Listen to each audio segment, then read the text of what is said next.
Bismillahirrahmanirrahim. Assalamualaikum warahmatullahi wabarakatuh. Alhamdulillahirrabbilalamin. Puji syukur kita panjatkan kehadirat Allah subhanahu wa ta'ala, karena pada pagi hari ini kita masih diberikan kesehatan dan semangat untuk tetap mengikuti pembelajaran yang akan diberikan oleh Bapak dan Ibu Guru.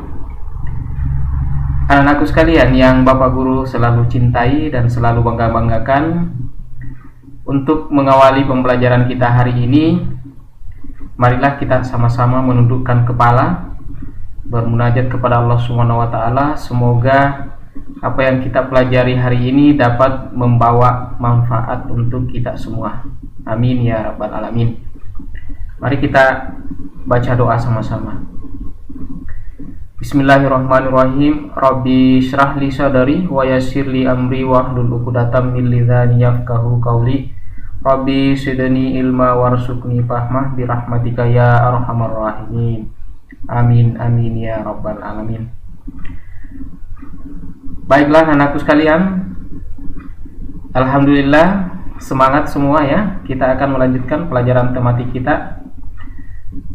Untuk pelajaran tematik pada pagi hari ini, kita akan belajar tentang subtema 3, yaitu pembelajaran 2 dan pembelajaran 3. Namun sebelum Bapak Guru masuk di materi, saya berharap anak-anakku semuanya sudah melakukan segala kegiatan sehari-hari ya, seperti mandi untuk mempersiapkan diri ya, biar segar belajar dan tetap semangat tentunya.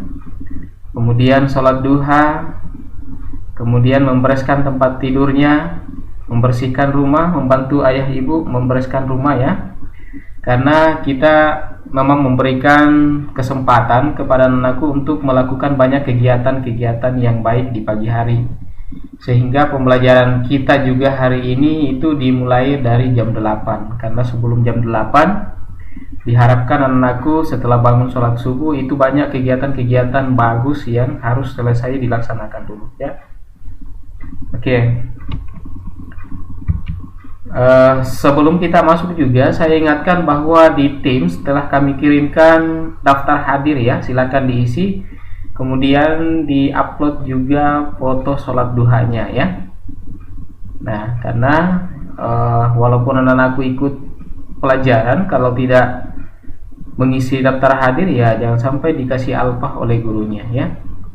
Kemudian jangan juga ada yang hanya mengisi daftar hadir tetapi pembelajarannya tidak diikuti, nanti akan rugi sendiri ya. Oke, baiklah anakku sekalian, seperti yang saya sampaikan tadi bahwa hari ini kita akan belajar tentang subtema 3 ya, yaitu pembelajaran 2 dan 3. Untuk pembelajaran di subtema 3 ini kita masih belajar tentang pertumbuhan hewan ya. Nah, pertumbuhan hewan ini Bapak Guru hanya ingin mengajak anakku untuk mengingat kembali pelajaran sebelumnya ya, yaitu tentang pertumbuhan.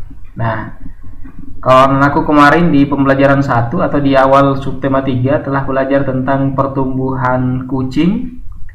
Nah, sekarang Bapak Guru akan memperlihatkan tentang pertumbuhan ayam ya.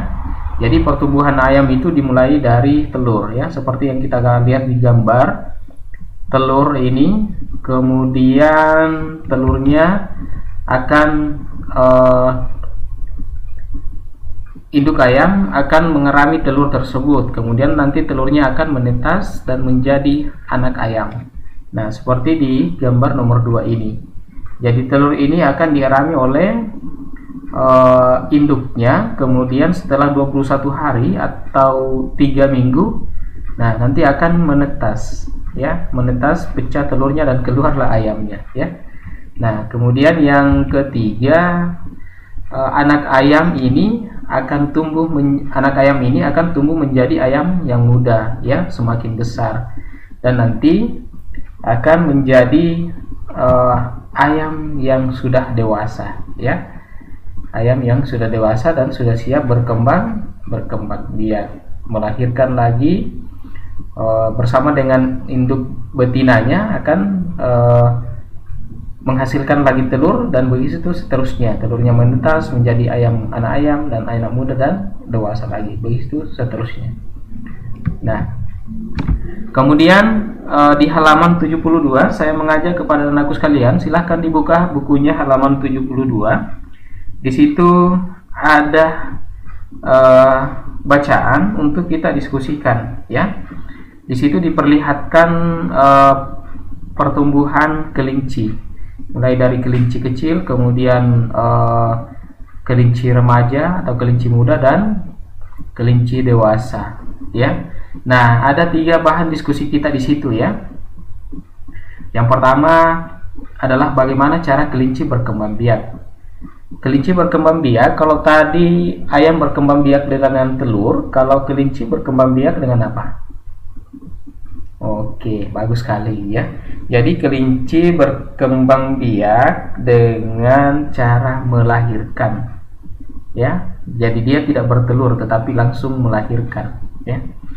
Nah, kemudian apa saja perbedaan anak kelinci dengan kelinci dewasa?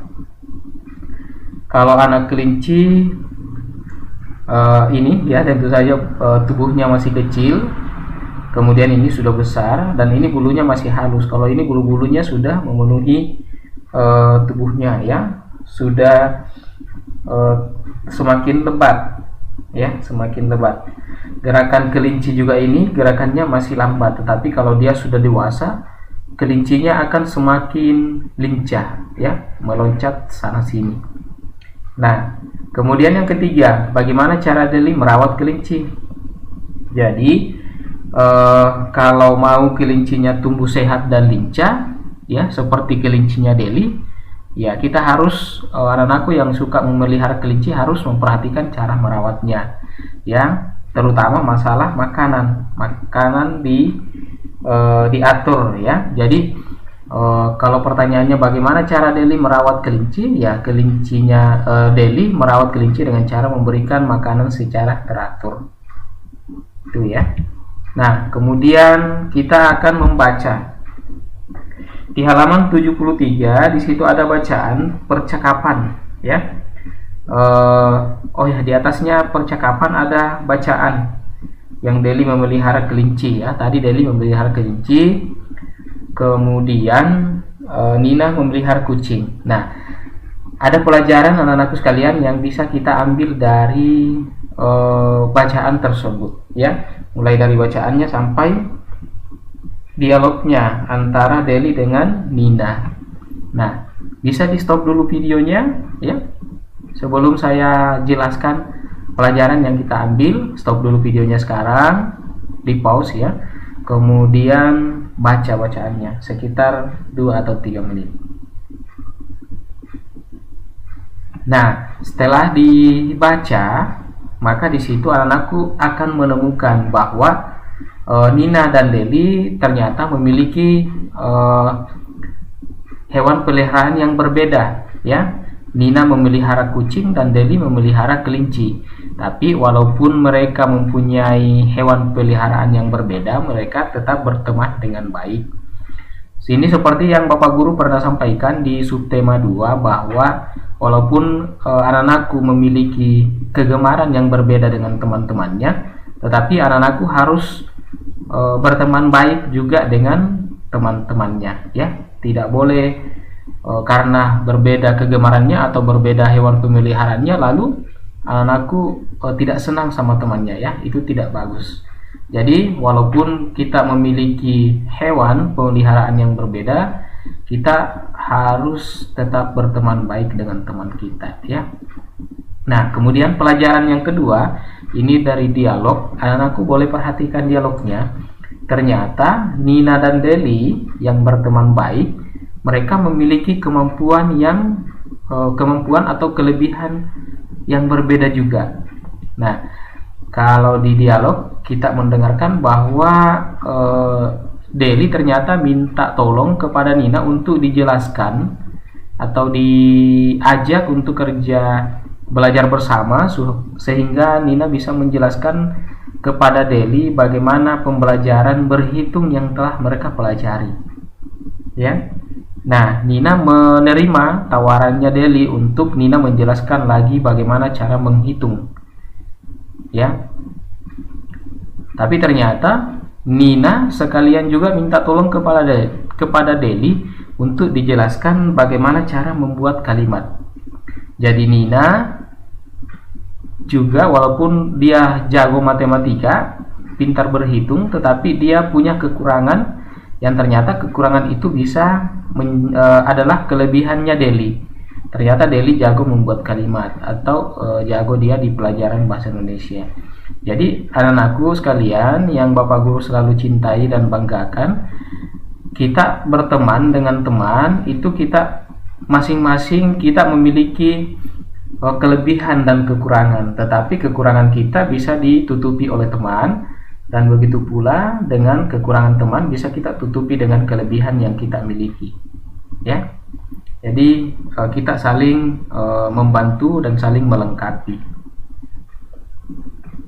Oke, kita lanjutkan lagi. Nah, ini berarti kalau muncul soal berlatih berarti kita sudah selesai di pembelajaran 2. Nah, anak-anakku sekalian, untuk di pelajaran 2 ini Bapak Guru belum akan memberikan tugas.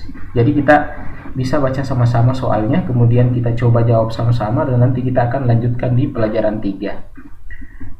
Nah, kerjakan soal-soal berikut. Perhatikan gambar berikut, tuliskan informasi yang kamu ketahui tentang pertumbuhan dan perkembangan hewan tersebut.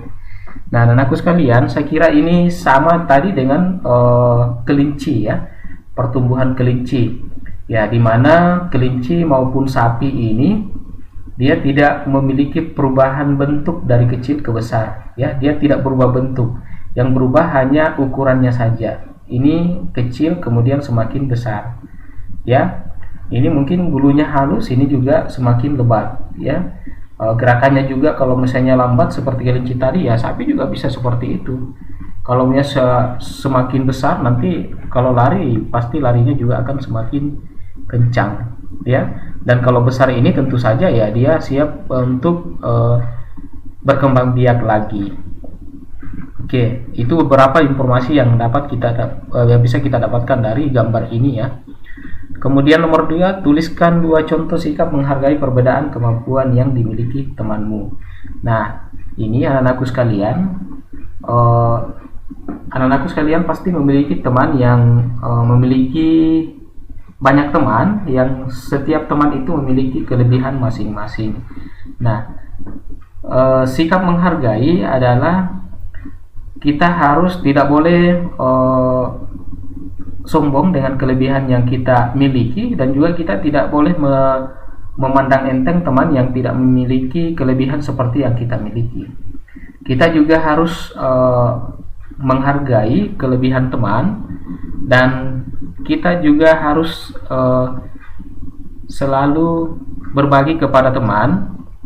Misalnya kita memiliki kelebihan, ya kita harus membantu teman yang tidak memiliki kelebihan seperti kita. Misalnya ada di antara anakku sekalian yang pintar matematika, ya silakan dibantu temannya, diajar, dijelaskan kembali bagaimana belajar matematika itu, bagaimana cara menghitung yang benar. Tetapi yang tidak boleh itu adalah ketika kita misalnya dikasih ulangan, langsung diberikan contekan kepada teman, itu tidak boleh. Tetapi kalau kita menjelaskan pelajaran kepada teman, itu malah lebih bagus ya, karena kadang ada di antara anak-anakku sekalian yang kalau gurunya menjelaskan kadang kurang mengerti, tetapi di saat temannya menjelaskan sendiri maka dia langsung mengerti dan paham ya. Jadi anak-anakku sekalian yang punya kelebihan jangan kikir, tapi harus mau membantu temannya yang tidak memiliki kelebihan ya. Nah, untuk di nomor 4 ya, ini sebenarnya nomor 3 ya. Nomor 3-nya di mana ya? Mungkin ini nomor 4. Ini adalah muatan manfaat gerakan berlari. Nah, ini kalau gerakan berlari ini adalah PJOK. Jadi tadi saya sengaja melewatkan, tidak menjelaskan tentang PJOK karena nanti PJOK akan dijelaskan oleh guru olahraga kita ya, guru PJOK kita. Nah, kita langsung masuk saja di pembelajaran 3 ya, masih di pertumbuhan hewan. Karena yang subtema 3 ini semua membahas tentang pertumbuhan hewan ya. Nah, di pelajaran ini kita akan belajar mencari arti kata, kemudian membuat kalimat dari kata-kata yang kita telah tentukan artinya. Jadi, kenapa harus ada artinya dulu? Karena misalnya ini insang, anakku harus paham apa itu insang. Karena kita tidak bisa membuat kalimat tanpa mengetahui artinya dulu. Karena kalimat yang kita buat, walaupun Bapak Guru pernah bilang bahwa kalimat itu yang kita buat harus ada kata insang di dalamnya. Kalau misalnya kita diperintahkan untuk membuat kalimat tentang insang, berarti kalimat itu di dalamnya harus ada insang. Tetapi kalimat juga yang kita buat harus ada maknanya. Nah, supaya ada maknanya ya kita harus paham dulu apa sih itu insang ya. Nah, coba anakku baca di bukunya halaman 76. Di halaman 76 di situ ada bacaan ya. Kita buka sama-sama. Nah, di pelajaran 3 di situ ada bacaan. Oke, saya kira sudah dibaca semua. Kalau belum baca, boleh di stop videonya dulu, kemudian dibaca bacaannya. Ya, Bapak Guru tidak bacakan lagi karena Bapak Guru tahu bahwa semua anak-anakku sudah memiliki buku ya. Tinggal Bapak Guru tunjukkan halamannya 76. Silahkan dibaca. Kemudian setelah itu kita lanjutkan di halaman 77. Di situ ada membuat perintah untuk mencari arti kata seperti yang Bapak Guru tampilkan di sini. Mencari arti kata ini kemudian membuat contoh kalimatnya.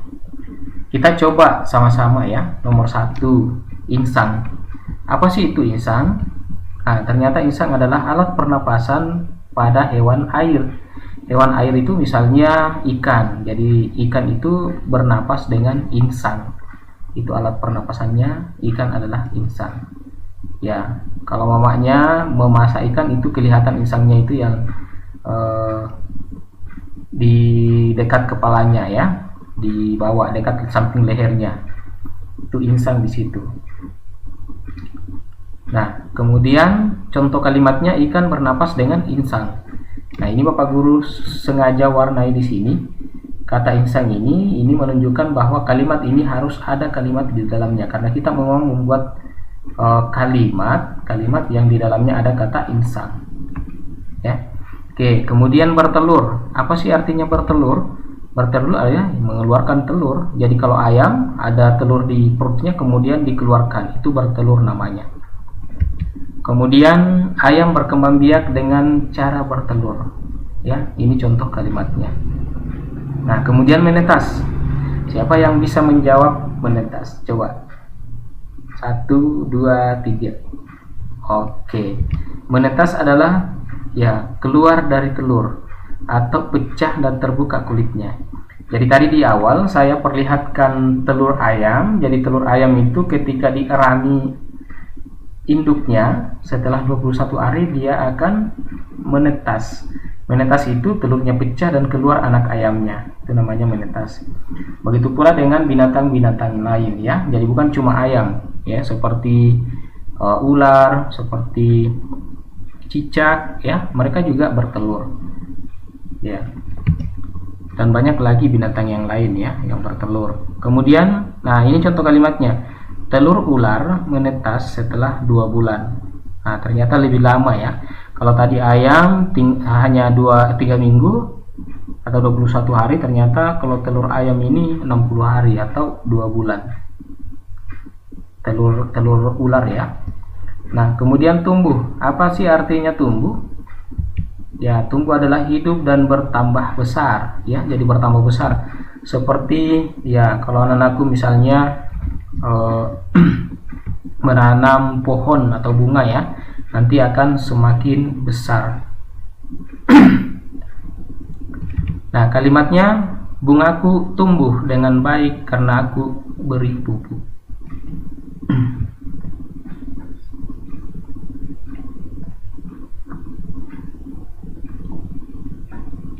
Oke, kita lanjutkan lagi ya. Ini sudah selesai. Kita buka lagi halaman 77 ya. Ayo berhitung. Nah, di situ anak-anakku perhatikan di bukunya halaman 77, di situ ada akuarium ya, atau kolam ikan kecil ya, ikan gurami. Nah, saya baca dulu ya. Nah, sebelumnya anak-anakku harus ingat bahwa kita akan belajar tentang perkalian. Dan perkalian itu adalah penjumlahan berulang. Ya, penjumlahan berulang. Dijumlah. Nah, itu perkalian. Oke. Nah, perhatikan contoh berikut. Seorang peternak ikan memiliki 3 akuarium yang berisi benih ikan gurami. Ya, di dalam satu akuarium berisi 140 benih ikan gurami. Berapa banyak benih ikan gurami yang terdapat di seluruh akuarium tersebut? Ya, berapa akuariumnya? Akuariumnya ada 3. Nah, 3 ini akuarium semua tiga-tiganya berisi 140 benih ikan gurami. Kita lihat ya bagaimana caranya. Nah, ini akuariumnya sudah ada 3. Berarti akuarium pertama isinya 140. Kemudian karena perkalian adalah penjumlahan berulang, berarti dijumlah-jumlah terus ya sampai selesai, sampai 3 kali. Kemudian ditambah 140, ditambah lagi 140. Hasilnya berapa? Ya. 140 ditambah 140 ditambah 140. Hasilnya adalah 420. 420 ini ya penjumlahan bilangan 140 sebanyak 3 kali. Jadi 1 kali, 2 kali, 3 kali. Dijumlah sama dengan 420. Kenapa bisa 420? Ini ditambah ini, kemudian hasilnya ditambah lagi ini. Coba kita lihat. Nah, 140 ini dengan ini ya, 140 tambah 140. Saya ambil dari sini dulu.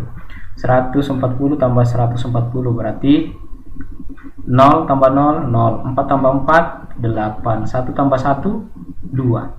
Berarti 280. 280. 280 ini karena jumlahnya ini 280, masih ada 1, berarti ditambah lagi ya. Penjumlahan berulang. Oke. Nah, ini kita pindahkan di sini 280 ditambah 140. 0 tambah 0, 0. 8 tambah 4. Oke, 12. 2 simpan 1. 1 tambah 2, 3 tambah 1, 4. Oke, jadi banyak ikan yang dimiliki peternak ikan seluruhnya adalah 420 ekor. Jika ditulis dalam kalimat matematika yaitu 140 ditambah 140 tambah 140 sama dengan 420. Nah, selain dari cara tersebut, kita juga dapat mencari hasilnya dengan menggunakan cara lain, seperti yang Bapak Guru perlihatkan di sini. Jadi, kita bisa menguraikan dulu 140-nya ya. Jadi 3 kali 140 ini kita uraikan dulu. Jadi caranya 100-nya kita pisahkan ya, 100 kemudian ditambah 40 ya, tambah 40. Jadi 3 kali 100 300. 3 kali 40 ya 40. Nah, 3 kali 40 120. Nah, anak-anakku sekalian, Bapak Guru ingin sampaikan bahwa untuk memudahkan dalam mengalihkan bilangan yang memiliki 0, banyak 0 atau 0 di belakangnya, kita harus tahu rumusnya dulu, bahwa semua bilangan yang dikalikan dengan 0 maka hasilnya akan 0. Nah, kalau 1, semua bilangan yang dikalikan dengan angka 1 maka hasilnya adalah bilangan itu juga ya. Ini jadi 0 ini kalau kita kalikan dengan 3 hasilnya adalah 0. 0 ini kita kalikan dengan 3 hasilnya juga adalah 0. 3 ini kita kalikan dengan 1 hasilnya adalah 3 ya. Jadi 300. 3 kali 100 300. Nah, ini 3 kali 0 ya 0. 3 kali 4 12, jadi hasilnya adalah 120. 3 kali 4 12, 120. Nah, 0 tambah 0 0, 0 tambah 2 2, 3 tambah 1 4. Oke, nah di bukunya juga ada contoh ya, contoh latihan ya. Kita coba menghitung. Ada perintah di bukunya menghitung A dan B 4 kali. Di bukunya di halaman 78 ya. Di situ dibawanya contoh, ada soal ya, soal bisa diuji coba di sebagai latihan. 4 kali 130, kalau bagian B 5 kali 150. Kita coba lihat. Ini bagian A. Nah, 4 kali 130. Kita gunakan cara seperti ini. Jadi 130-nya dulu kita uraikan. 130. Ini 100 dan ini 30-nya kita pisahkan. Kemudian 4 kali 100. 4 kali 100 berarti 400. Ingat, saya ulangi lagi bahwa semua yang dikalikan dengan 0 hasilnya adalah 0. Semua yang dikalikan, angka dikalikan dengan 1 hasilnya adalah angka itu sendiri. Jadi 4 kali 0 0, 4 kali 0 0, 4 kali 1 4. Nah, sekarang 4 kali 3, 4 kali 30. 4 kali 30, 4 kali 0 masih 0. 4 kali 3 12, berarti 120. 0 tambah 0 0, 0 tambah 2 2, 4 tambah 1 5, berarti 520 ya. 4 kali 0 0, 4 kali 3 12, berarti 2 simpan 1. 4 kali 1 ya 4 tambah 1 5, berarti sudah benar ya.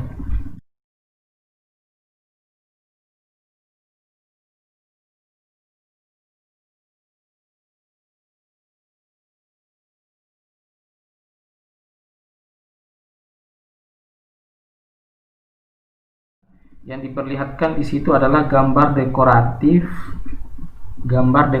dari ikan, tetapi Bapak Guru di sini mau memperlihatkan contoh tentang dekoratif burung ya.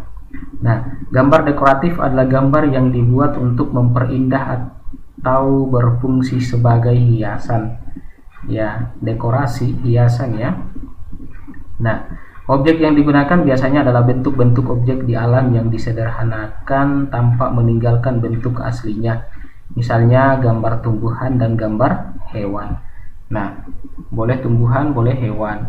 Di bukunya ada gambar ikan yang cantik-cantik ya. Di situ ada 3. Bapak Guru tambah lagi supaya anakku lebih luas ya wawasannya tentang gambar dekoratif. Jadi bukan cuma ikan, tetapi burung juga dan bahkan tumbuhan yang lain juga bisa kita gunakan ya.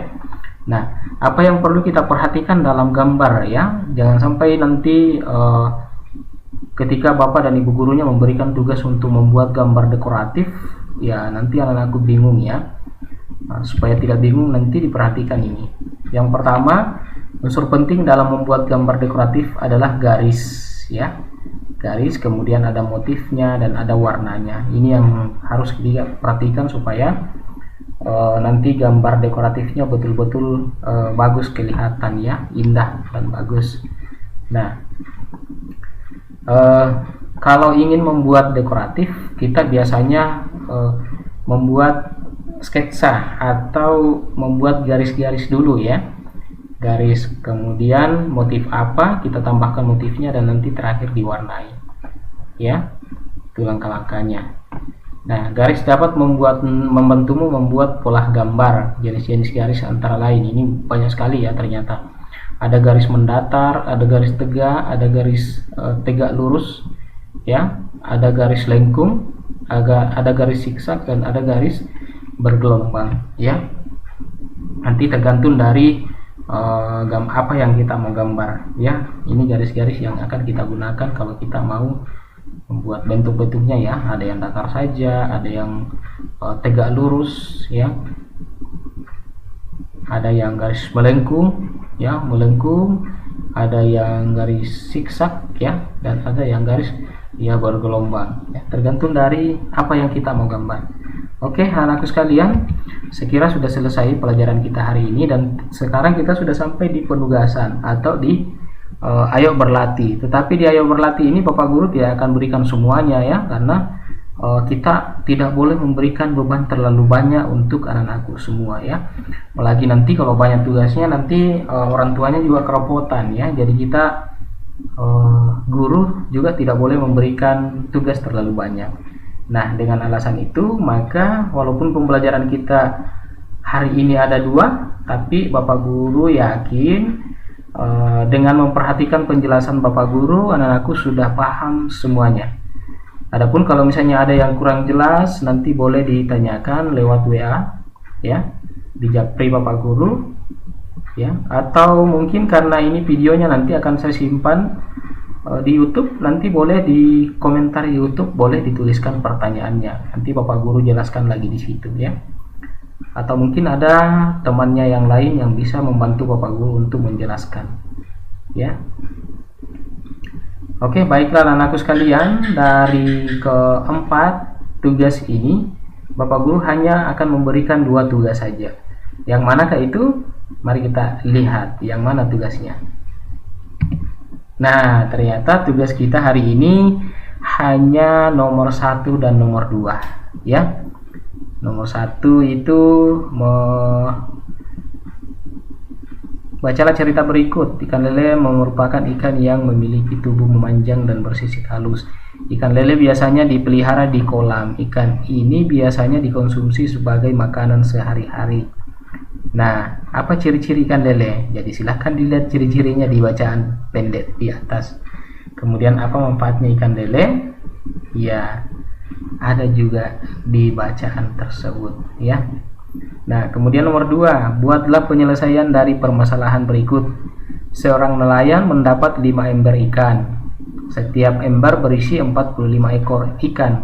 Berapa ekor ikan yang didapat nelayan tersebut seluruhnya?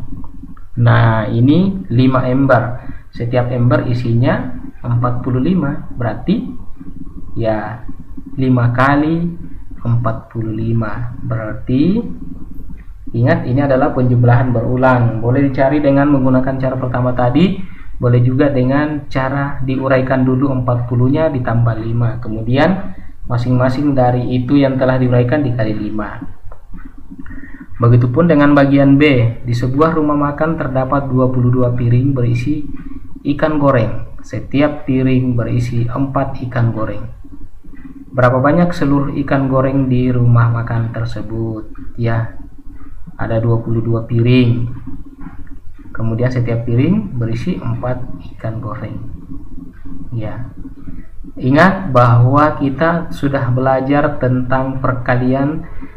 Bisa 22 dikali 4, bisa juga 4 kali 22. Nanti hasilnya akan sama.